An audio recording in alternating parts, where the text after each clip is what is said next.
He stalked her, he followed her everywhere. She was terrified of her husband at that time.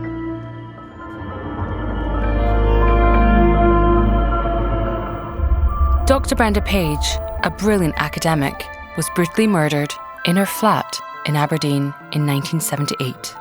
She was a very highly regarded and distinguished scientist who had a husband who was very volatile. In episode 2, I told you what I discovered about the original police investigation. They were interested in the movements of a green mini estate car in the early hours of the morning of Brenda's murder. They believe someone drove the car to Stonehaven, a town near Aberdeen, and boarded a train to Edinburgh.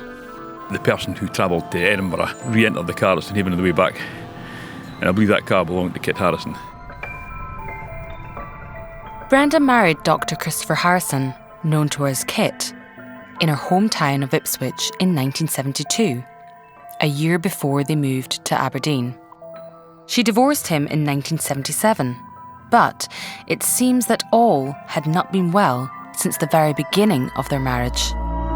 She didn't realise what he was really like until they were on honeymoon, apparently. She said that she suddenly realised that she'd made a big mistake. Brenda was terrified of him. I didn't know what went on behind closed doors. Nobody does, do they? This is Murder in the Granite City, and I'm journalist Ruth Warrander.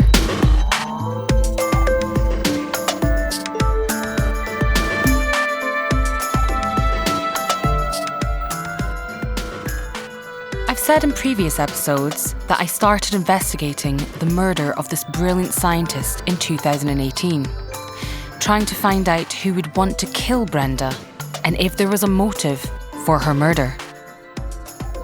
In this episode, I'll be focusing on Brenda's relationship with her ex-husband, Dr Christopher Harrisson, the man she knew as Kit. I'd like to make it clear before we begin that you may find some of what you hear distressing. Brenda was very close to the 3 women you'll hear from: her sister Rita, her school friend Diane, and her friend and work colleague Jessie. They spoke openly, and as far as I could tell, honestly, about what they'd heard from Brenda and what they'd witnessed when they'd seen her with Kit. Some of what they said was shocking.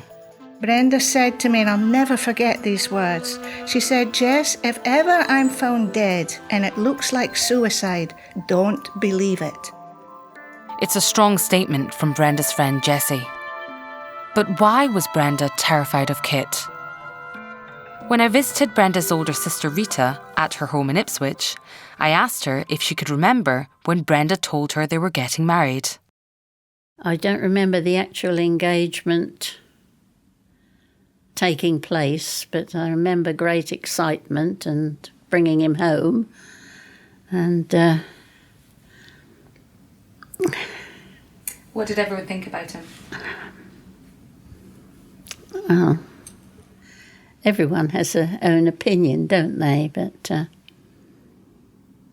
I can't say that he was my cup of tea, although I wouldn't have said so to her, because everyone's different, aren't they? You saw that she was happy. Yes. And she was going to marry this man that she loved. Yes. But you just didn't really take to him. No, I wouldn't say that, because he was charming. But I don't know how to describe it. You felt that he was far too clever for us. And I don't know whether you felt slightly inferior. Do you know what I mean? He wasn't her usual kind of boyfriend, and he made you feel a little bit uncomfortable. In what way? In that we couldn't discuss things that he was particularly interested in, and he stayed here when they got married. He's bedded down in the room at the back with the boys. Would you say that he was quite, pleasant? Well, yes, he could be extremely charming. And he was a good-looking fellow. Very tall, taller than her because she was a big girl. But according to Brenda's friend and work colleague Jessie, Kit was less than charming when Brenda took him home to meet her parents. She invited Kit home, so he went out and he bought a very fancy bottle of wine and went to meet her parents. I think this is actually before they married. She told me this story. And her father didn't drink wine. He was a kind of glass of beer man. So he politely refused Kit's wine and said no, he would go for a beer. So Kit got in a right bad mood and he picked the wine up and poured it down the sink. Wow. Isn't that odd? Yeah, of course, yeah. But that maybe gives some insight into the character I saw and heard about from Brenda. Brenda wrote letters to her school friend Diane when she moved away from Ipswich. I asked Diane if she remembers Brenda writing to her about meeting Kit. So I seem to remember her writing to say that she'd met this gentleman and that he was lovely. How did she describe him? She thought he was wonderful and that was all going to be perfect.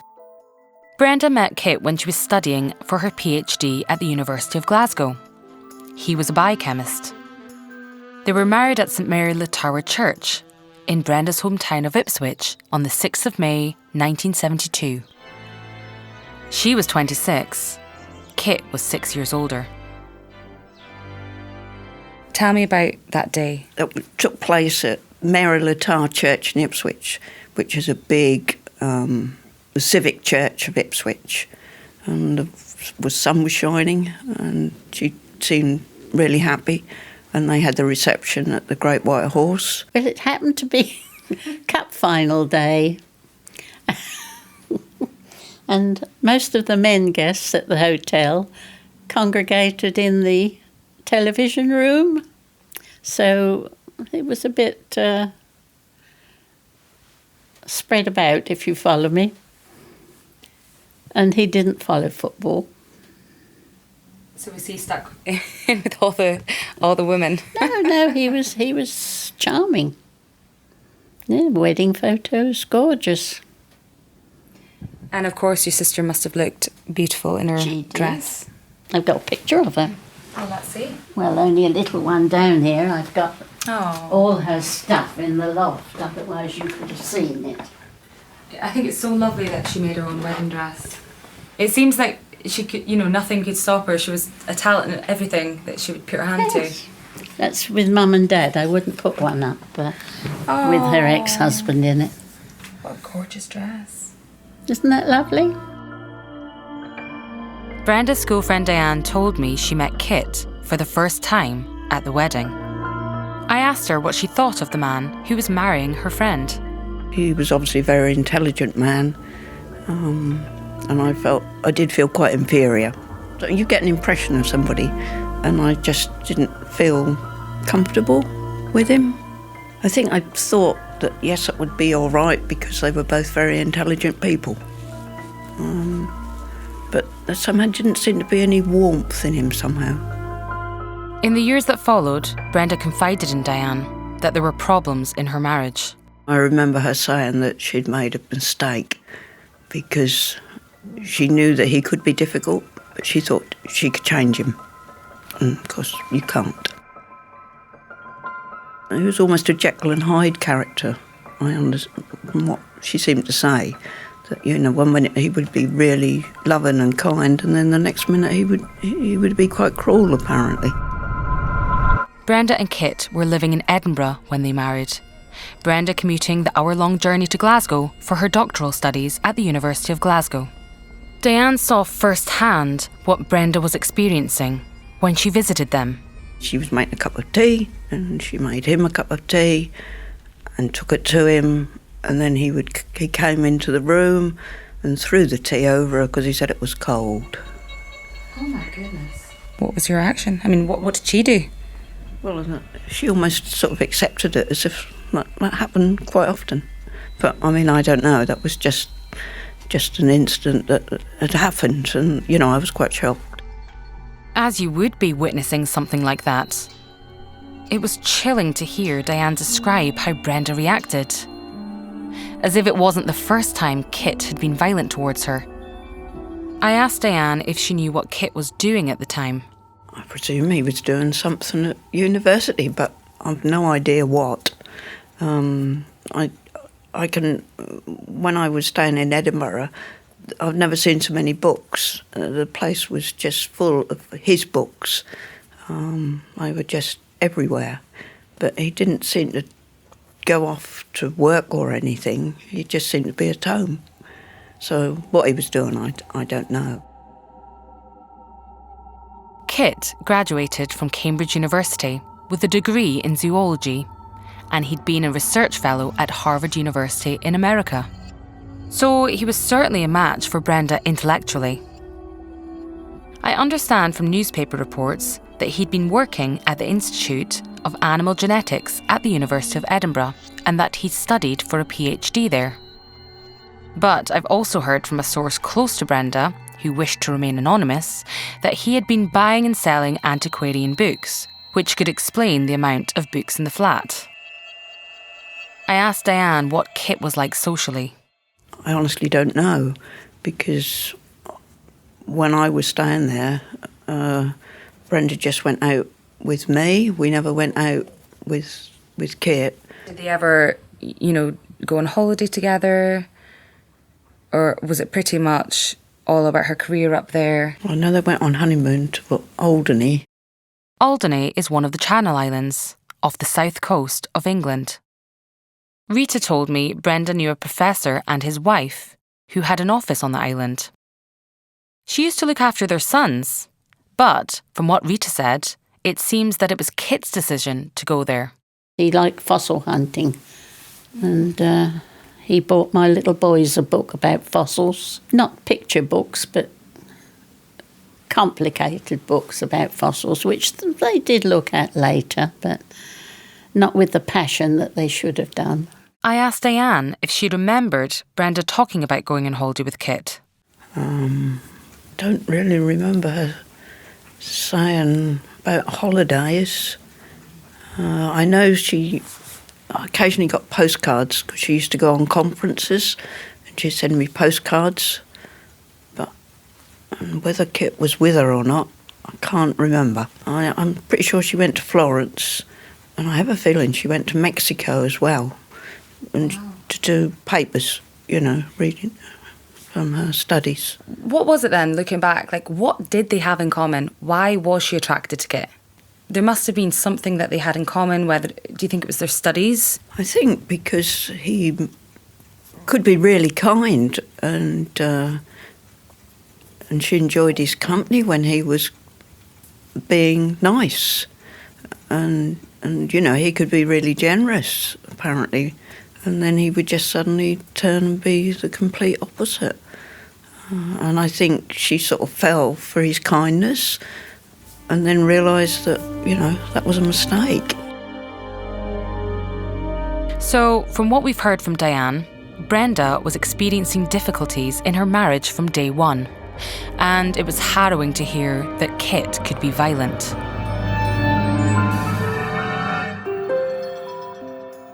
Brenda and Kit left Edinburgh in 1973 when Brenda took up her post in the genetics department at the University of Aberdeen.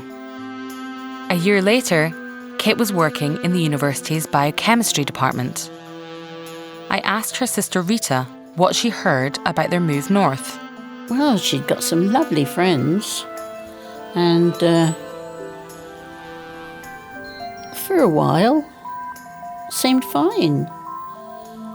But then sort of doubts began to creep in, but she was a very private person and she would not say much. And I don't think my boys and my husband realised that she wasn't very happy. So from an outsider's point of view, she almost Everything had was this... all right. Everything was all right. She put on the facade of...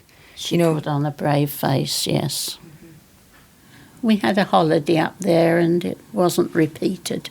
That's the first time we'd been there. She had a nice little garden And she had a room upstairs that was for her, a sitting room, which is where we were on pain of death of going anywhere else. No, not like that, but you can imagine what 3 little boys are like. You want to go and get your catch-up time with your sister? That's right. There were things there that mustn't be touched, and you know what it's like. Well, you might not know, but you can't touch it, they want to, and if they can't go in a room, they want to know why. So, what was this house like? Was it a detached house? No, I think it was semi, from what I can remember, but it was very high and very tall, and granite, of course. Cold. Quite nicely furnished, and Brenda got her room really lovely, and she'd done some upholstery and had a bit of carpet in, and it was quite cosy. And there was a lovely garden at the back. Well, it was in the process of being lovely, and my husband was commissioned with the job to build a hen house when we got there, because she wanted to keep chickens. So he went equipped with all this stuff to make this hen house, but the stuff that it got wasn't exactly good enough. And the screws and the nails had to be brass. And Who was saying this? Who was demanding these? not Brenda. So Kit had very high standards, did he? Very high standards for this chicken house, and I could see my husband getting more and more, well, do it yourself then sort of business. When Brenda went back home to visit her family, she stayed with her mother Florence. Her father had died in 1974, only 4 years before Brenda was murdered. She confided in her mother about what was happening in her marriage, as Rita was kept busy looking after her 3 young boys. But on one visit home, Brenda did open up to her big sister. Well, the only one that she actually told me about was when she came home and her hair was parted on another side. And I said, well, I've never seen your hair like that before. And she said, no, look. And she pulled it back, and she got a gash on her head. And so I said, well, what have you done? She said, oh, it was a book. And that's all she'd tell me. But I gather that she'd been hit with this book. But she didn't tell us much at all.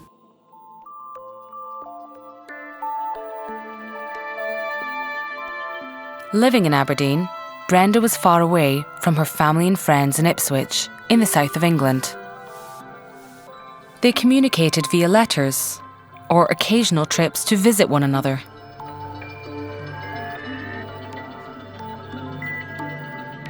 Brenda supervised Jessie Watt's studies for her PhD, and they saw one another every day, so Jessie knew, better than most, what was happening in Brenda's life. With her husband Alan, they socialised with Brenda and Kit. I asked her what they were like as a couple when she first met them. They were kind of hand-holding types, quite affectionate. But Kit was a very eccentric person. It was very difficult to tell with Kit. He didn't say an awful lot. He was quite intellectual, and he often did things like he would take his own court case. If he had a traffic offence or something, he acted as the person who would normally be the solicitor. He acted for himself. He kind of could turn his hand to lots of things. He was very possessive, for example, with his tools. Brenda had to buy her own hammer and her own screwdriver and all of these things because Kit would not lend any of that to Brenda. So in that way, it was a funny relationship, strange relationship. In 1974, Kit was appointed Research Fellow at the Biochemistry Department of the University of Aberdeen. His work was funded by the Medical Research Council. When did she start opening up to you that there was an issue, there was a problem with her marriage? Well, I knew it all along because she kept a file on schizophrenia in her main drawer. And she was always filing things. And this was because she was worried about her husband. And the relationship gradually got worse and worse. And she had no involvement in mental health, or, she wasn't doing another study on the side or something? Not that I know of. So you think that she was almost kind of trying to work out maybe what was wrong with her husband? That's exactly what I feel. I was shocked to hear that detail from Jessie. Brenda was so concerned about her husband's behaviour that she believed he may have had issues with his mental health. She moved out of the marital home in 1976, only 4 years after her wedding. I was told by a source close to Brenda, who wishes to remain anonymous, that she left with only the clothes she was wearing. Brenda bought her own flat in Allen Street in the west end of the city, and she was granted a divorce in October 1977. Jessie told me Kit took it badly. He was desperate to get back together with her. He phoned me up because I was kind of like a confidant, if you like, to Brenda, and he knew that. He says, Jessie, I don't know what to do. I've tried everything. I'm trying to get a job. I've cleaned up the house. I've done this, I've done that. And she still won't come back, Will you come and talk to me? Will you come and talk to me? So at that time I felt, he's just an eccentric, strange guy. He's trying his best. So I went and met him at lunchtime, and he was driving like a nutcase. He drove up over pavements and he took us to the beach, and he was just about crying. He was in a right state that day, and I did feel sorry for him. So Kit was desperate to get back with Brenda. But from what Jessie told me, it seems that he was jealous of her academic success. He didn't like the fact, I think, that Brenda was doing better than him. A lot of men can be like that. He wanted to be, the top dog, and he was a bit struggling. I think, she'd maybe told him, go and get a job, get a real job instead of mucking about at biochemistry. But he was trying. At that time he was trying, but just very volatile, very easy set off. So I don't know how bad he got when he was really set off. But it seems that Brenda did have some sort of professional relationship with Kit. They collaborated on a research paper which was published in Nature magazine in 1976. Their research involved the psychedelic drug mescaline, for which they needed Home Office approval. One report describes their findings that mescaline could be used to identify chromosomes in human cells as a quite remarkable discovery. Brenda's friend Diane went to see her in June 1977, around 4 months before her divorce from Kit was finalised. I asked her if Brenda told her why she had filed for divorce. She did say that he'd got quite violent. How did that make you feel? Well, I was quite concerned, and I was really glad that she was out of it, and that, there was... it was in place that he wasn't allowed to visit her. One night when I was staying, he did come to the house, and she said, thank goodness you're here. But I was only there for a week, so, when I left, it was a bit worrying to know whether she was going to be all right. So when he came round, what did he do? Did he just knock on the door? Was he standing at the window? What do you recall happening? He knocked at the door, and I think because I was there, Brenda said, she'd got visitors, and he left. You would say that she wanted him out of her life completely? Yes, I would say so. Once they split up, Brenda had to take out an interim interdict, I think that's what it's called, against him. But he stalked her, he followed her everywhere. She had to come out of her house and maybe go twice round the block in her car and keep looking to see if he was around. He did stalk her. And one day, it was her birthday, and Kit phoned me up, and he said, Jessie, I'm not allowed to come into the hospital, so could you come to the front door and collect this present for Brenda? So I went to the front door of the hospital, and he handed me this beautiful basket with a cloth over the top, and it was full of loaves of bread, all different shapes, like ones made like cottage loaves and ones with plaits in them, and all kinds of loaves, old granny types, ones with seeds. Onions was on one of them, and he'd made all this himself. So I carried it in. It was about tea time in the middle of the afternoon, and we'd stopped for a coffee. The whole lab was in the coffee room. So I carried this in. I said, Brenda, look what we've got for our, your birthday. And she says, I'm not touching that. It'll be poisoned. And I said, well, I'm having a bit. So I ate it. Half the lab ate it. There was nothing wrong with it. But she wouldn't touch it. And at that time, Brenda said to me, and I'll never forget these words, she said, Jess, if ever I'm found dead and it looks like suicide, don't believe it. She was terrified of her husband at that time.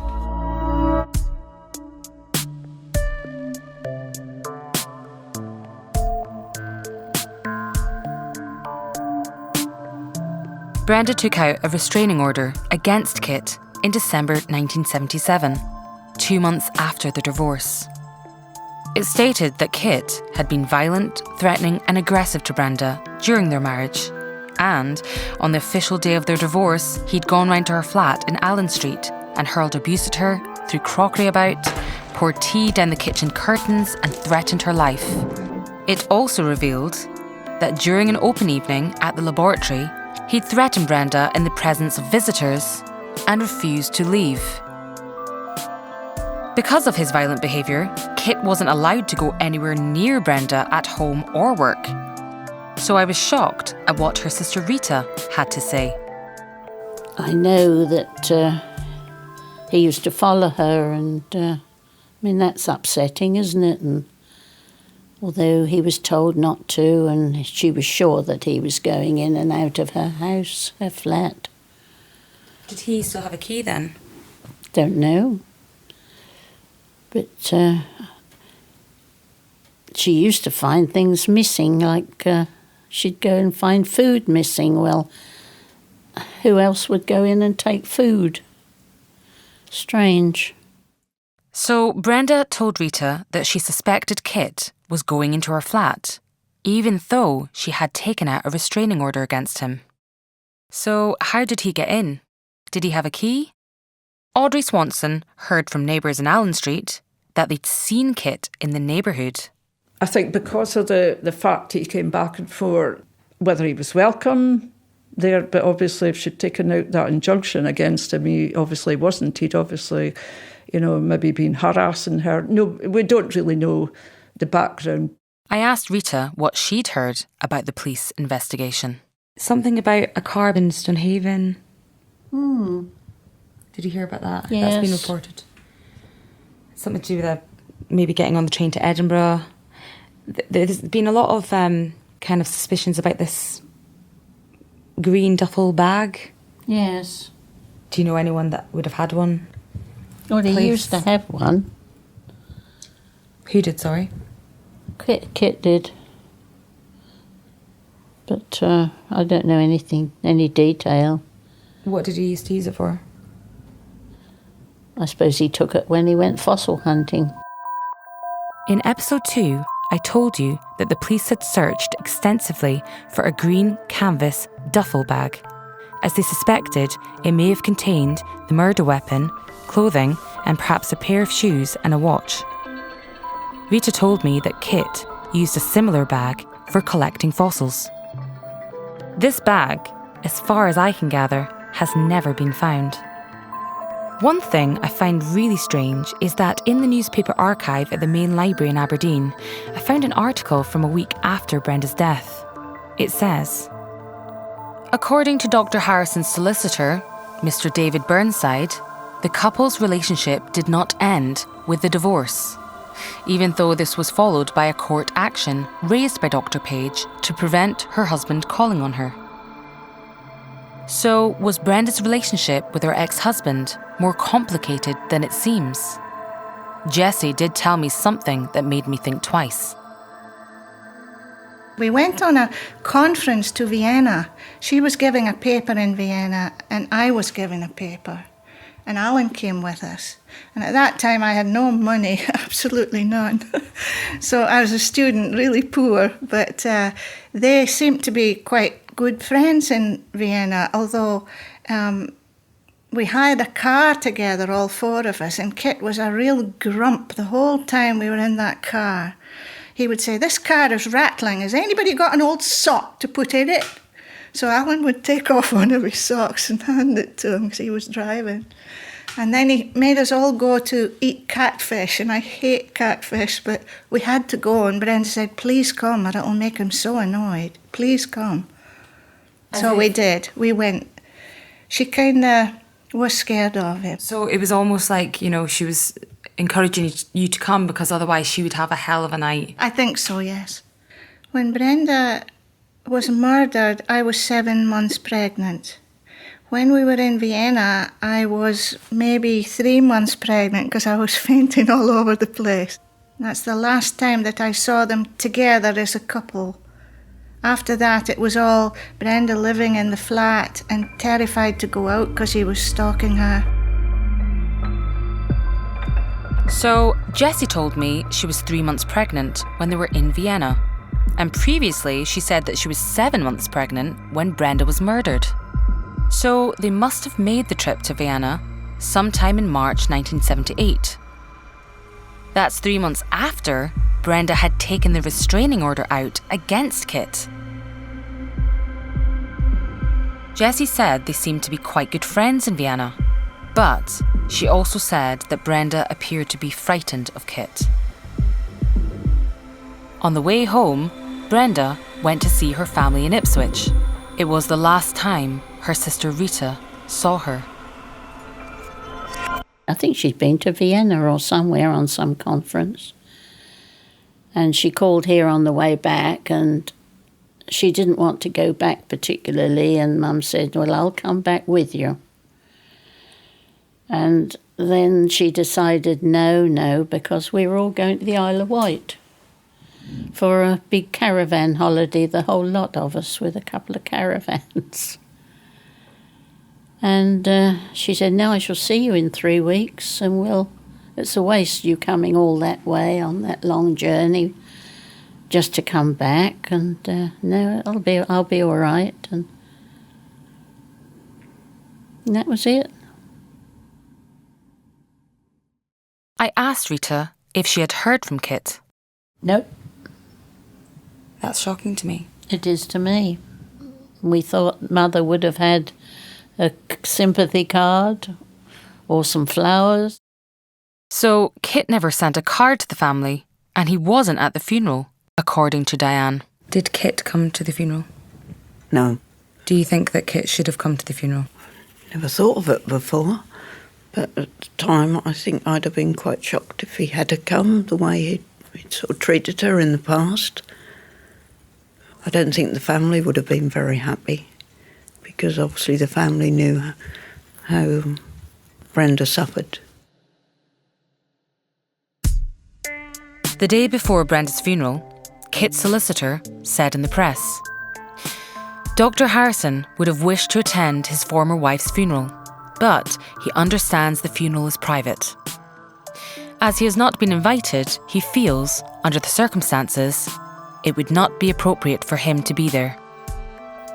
On the day of the funeral itself, press reports say Kit lost a claim for nearly £500 in a civil case at Aberdeen Sheriff Court against a printing firm in the city which sued him for a non-payment of a bill. He contested the action, representing himself, lodging a counterclaim for £494, maintaining the company did not bind his PhD thesis in accordance with his instructions. The claim was not successful. So that backs up what Jessie said about Kit representing himself in court. Something else she told me was alarming. It was after my baby was born. I had I had one weekend off work only because I had to go back and do all Brenda's work. Oh my goodness. So I had the weekend at home, and during that weekend I got a phone call, and it was from a picture framer. And he said, "Your picture is ready, could you come and pick it up?" And I said, "Well, I haven't got any picture, I haven't ordered any picture. I wish I'd kept this picture, I really do." Anyway, Alan went and collected this picture. It was wrapped in a brown paper bag. And when I opened it, it was one of these street scenes of Vienna, black and white, like a black and white old street scene of Vienna, which is where we were in the last conference, when they were still quite pally and sharing a car. And in the middle of this black and white picture, there was a man walking up and down the street, and he had a bag with a knife sticking out the bag and red drips of blood all the way down the pavement. And I hated this picture. Now, the story, it's not just as clear-cut as it sounds, because when we were in Vienna, Alan and I, as I said earlier, had no money. So instead of going to these fancy restaurants with Brenda and Kit, we used to go and buy bread and cheese and ham or whatever, and Alan bought a knife to cut the bread with, and he carried it in a plastic bag. And when we were walking down the street in Vienna, this bag was sticking out the bottom, this knife was sticking out the bottom of his bag, and we got stopped by the police in Vienna to tell us, what's this knife for? So Alan took out the bread and showed him. So, you see, it could just be Kit's funny sense of humour to send this as a reminder of Vienna. But it was the blood on the knife and dripping all the way down the pavement that I didn't like at all. But then Alan says there's some character in Vienna called Mackie Mesa, Mac the Knife, like the song. So it could just be Kit's humour to do this. But it was a horrible thing to give me. I hated it. I mean, how many months are we talking about since Brenda's death that you would send this picture? Well, apparently it'd been lying in the framing shop for a long time. So it was just coincidence that they phoned me up, "Please come and collect this." It had my name and address on it. How many months had passed after Brenda's death? Did you pick it up? No time, just no time after.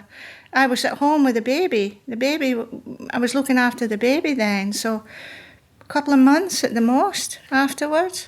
Alan says he wasn't bothered about that because he said, because of this Mackie Mesa, it's a common thing in Vienna. "You're making too much of it, Jessie, don't be silly." But to me, it gave me the chills, and I hated it. He had such an odd sense of humour, he really did. What did you do with the picture? I chucked it out. I did tell the police about it, but I thought, I hate this. I took the frame off. I bust the frame off to see if there was anything written on the back. But there was nothing inside there.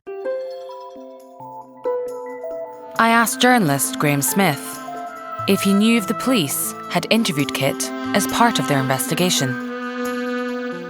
My understanding is he was due to appear in court, but he never appeared in court. And my understanding of that was that the Procurator Fiscal said that there wasn't enough evidence for him to appear in court and any charges linked to the death of his wife. Brenda's sister Rita told me that she's had no contact with Kit since Brenda died. Her friend Jessie said the same. He disappeared. He never spoke to any of us ever again. And that's odd. That's very odd. In this episode, 3 women close to Brenda told me stories about her relationship with her ex-husband that I found shocking. From what they said, it's clear that Brenda was a victim of domestic abuse. By all accounts, Dr Harrisson was volatile, and given what I'd heard from Rita, Diane and Jessie, it's perhaps not surprising to find out that he was questioned by police. But he was released without being charged with her murder. So who did kill Dr Brenda Page? There was the rumour that maybe it had been one of her, I wouldn't say, no, it's not clients. At that time, the escorts business, it was all businessmen, maybe oil men, who were over here on their own looking for company. Could her murder have been linked to her work as an escort? Find out in episode 4 of Murder in the Granite City.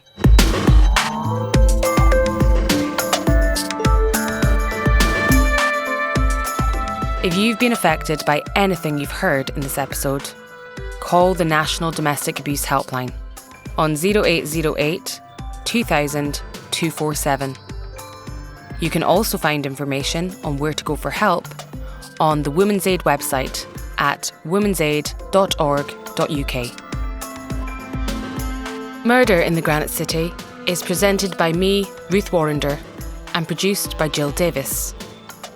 Sound design is by Sean Kerwin, and the music is composed and performed by David Hearn. It's a news broadcasting production for the Scottish Sun.